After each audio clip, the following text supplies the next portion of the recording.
Primavera 2024, Kimi ha 17 anni. Sul telefono vibra un WhatsApp. Oggi, ore 16, videochiamata con Toto Wolff. Pomeriggio, Kimi è seduto fuori, il padre è accanto. La video si apre. C'è Toto e accanto a lui qualcuno del team. 2 battute, 2 frasi normali. Poi Toto cambia tono. Va dritto. Kimi, ascolta, abbiamo deciso. La scelta sei tu. Nel 2025 sei in Formula 1, con noi. A Kimi scappa una risata, non per scherzo, per scaricare tutto. Anche il padre ride. Come a dire, ma è tutto vero? Chiudono la chiamata e in testa arriva un pensiero solo, ok? E adesso? Perché a 17 anni non è solo una bella notizia, è un peso enorme e sopra quel peso c'è l'ombra di Hamilton. Per capire come ci arrivi, devi tornare indietro. Andrea Kimi Antonelli nasce a Bologna, 25 agosto 2006, figlio d'arte. Papà Marco ha corso e oggi è fondatore e titolare di Antonelli Motorsport. Sembra un vantaggio, lo è, ma non basta, perché nel motorsport non vince solo il talento. Vincono anche le scelte, tecniche e di percorso. E Marco questa cosa la sa. Luglio 2014. Marco lo iscrive al Kart Summer Camp, al circuito internazionale di Napoli, Sarno. Kimi ha 7 anni e 11 mesi e lì, per la prima volta, gira su un vero kart. Dopo pochi giri, fa il record della pista. Giovanni Minardi lo guarda e non guarda solo il tempo, guarda come ci arriva. Linee pulite, staccate perfette. Un bambino che non sembra improvvisare niente. Minardi prende il telefono, chiama Marco. Questo bambino va seguito. E Marco infatti non parte sparando alto, si guarda intorno, si informa e sceglie una cosa precisa, un posto dove capisci subito se uno fa la differenza. Easy Kart, stesso mezzo per tutti. Niente alibi, niente soldi che mascherano. 17 maggio 2015. Kimi ha 8 anni, debutta in Easy Kart 60 cc. Arriva a stagione iniziata, terzo round del trofeo italiano Adria.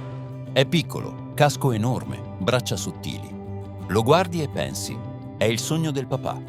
Poi fa pole su 55 e vince la gara con quasi 7 secondi.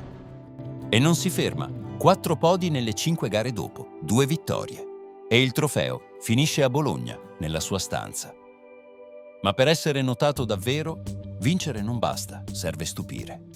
E l'occasione arriva presto. Easy Kart International Grand Final, Precenicco, provincia di Udine. Weekend storto, qualcosa non gira e ti ritrovi 22esimo in griglia e lì cambia tutto. Perché da davanti puoi vincere pulito, da dietro no. Devi leggere il traffico, scegliere quando buttarti e quando aspettare mezzo giro, senza farti trascinare nel caos. Sorpassi, gestione, rischio controllato. E Kimi quella finale la vince, Final A numero 99. E da quel giorno non è più un gioco, è calendario, trasferte, categorie che non perdonano. E qui torna il padre. Marco ascolta tutti, ma sceglie. Perché a quell'età puoi anche vincere, ma se sbagli strada, ti bruci prima ancora di crescere. Nel 2017, a 11 anni, entra nel giro vero. VSK, Tony Kart, 60 mini. Va subito forte, arriva alla prima vittoria e chiude terzo nella classifica finale. Nello stesso periodo succede una cosa che pochi sanno, lo racconta il padre.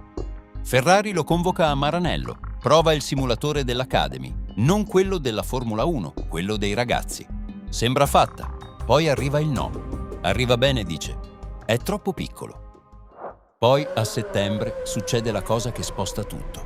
Monza, durante il Gran Premio d'Italia. Minardi incrocia Toto. C'è un ragazzo che devi assolutamente vedere, Kimi Antonelli. Toto ascolta e poi fa la cosa che conta, non commenta, manda Gwen Lagru, responsabile del programma Junior Mercedes. Adria, weekend, e lì è immediato, perché Kimi va fortissimo. E Lagru rivede le stesse cose che Minardi aveva visto anni prima a Sarno, punto di corda sempre lì, frenata composta, uscita che non spreca niente. Da lì Mercedes non lo perde più di vista, lo segue, lo misura, lo osserva nel tempo. Poi arriva il passaggio ufficiale, aprile 2019. Kimi entra nel programma Junior Mercedes, non ha ancora 13 anni. E c'è un dettaglio che dice tanto. Dopo la firma è Toto Wolff a portarlo dentro ai box.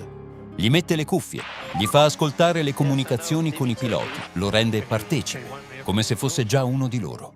Per un ragazzino così è enorme. Il sogno smette di essere astratto, diventa reale. E da lì il livello si alza subito. Nel 2019 Inoka Junior non fa un anno di ambientamento, va già da vertice. Vince la WSK Supermaster Series, vince la Euro Series. All'Europeo FIA Karting chiude secondo, al Mondiale chiude quinto. Primo anno da progetto Mercedes ed è già lì davanti. Nel 2020 sale in OK e anche lì non aspetta, vince l'Europeo. Nel 2021 la pressione cambia, non deve più stupire, deve confermare e conferma, vince ancora l'Europeo. Nello stesso anno a Fiorano, Ferrari lo mette alla prova, ma a quel punto lui è già dentro Mercedes, la strada è quella. Nel 2022 cambia livello, in Formula 4 vince tutto. Nel 2023 fa un altro salto e la storia non cambia, campione anche lì. E nel 2024 arriva la Formula 2, salto pesante, pressione vera e i segnali arrivano subito, vince e capisci che non è più promessa, è traiettoria. Poi arriva Monza, 30 agosto 2024, primo assaggio vero di un weekend di Formula 1, la prima sessione di prove libere. Ha 18 anni da pochi giorni e lì si vede subito una cosa, il passo c'è. Kimi spinge, va forte, poi arriva l'errore. Parabolico, botto, sessione finita. Lui esce illeso, ma dentro no. Ci rimane male, tanto, per giorni. Perché non è solo un incidente, è il giorno che aspettavi da una vita e finisce troppo presto. Ma a Monza arriva anche l'ufficialità. Mercedes lo prende per il 2025 al fianco di George Russell. Da quel momento non è più solo una promessa, è una responsabilità. Ed è qui che torniamo all'inizio. Quella chiamata l'hai già vista, adesso conta il dopo. Perché da fuori sembra un arrivo, da dentro è un inizio violento. Cambia tutto, non sei più il talento da seguire, non sei più il ragazzo da proteggere, sei la scelta. E dentro quella parola c'è già tutto, aspettative, confronto, pressione. Perché Mercedes non sta riempiendo un posto qualsiasi, sta scegliendo chi prende il sedile che lascia Hamilton. E questo sposta il peso, subito. Da quel momento comincia la preparazione vera. C'è il fisico, collo, spalle, core, per reggere frenate, vibrazioni, caldo, per restare preciso quando sei stanco. E poi c'è l'invisibile, simulatore, procedure, briefing, pit stop provati all'infinito.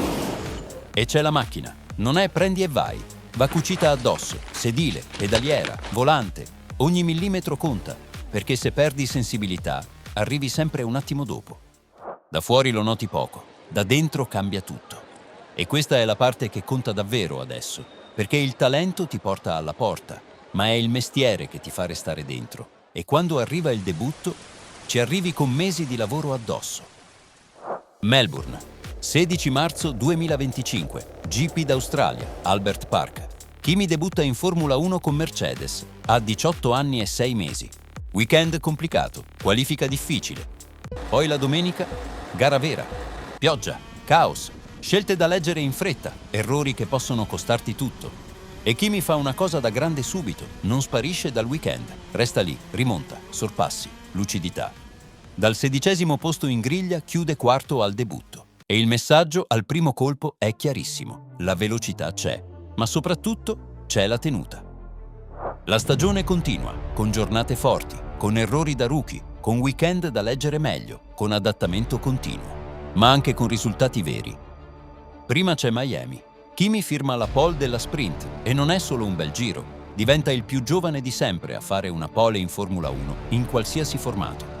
Canada, arriva il primo podio, chiude terzo, dietro Russell e Verstappen.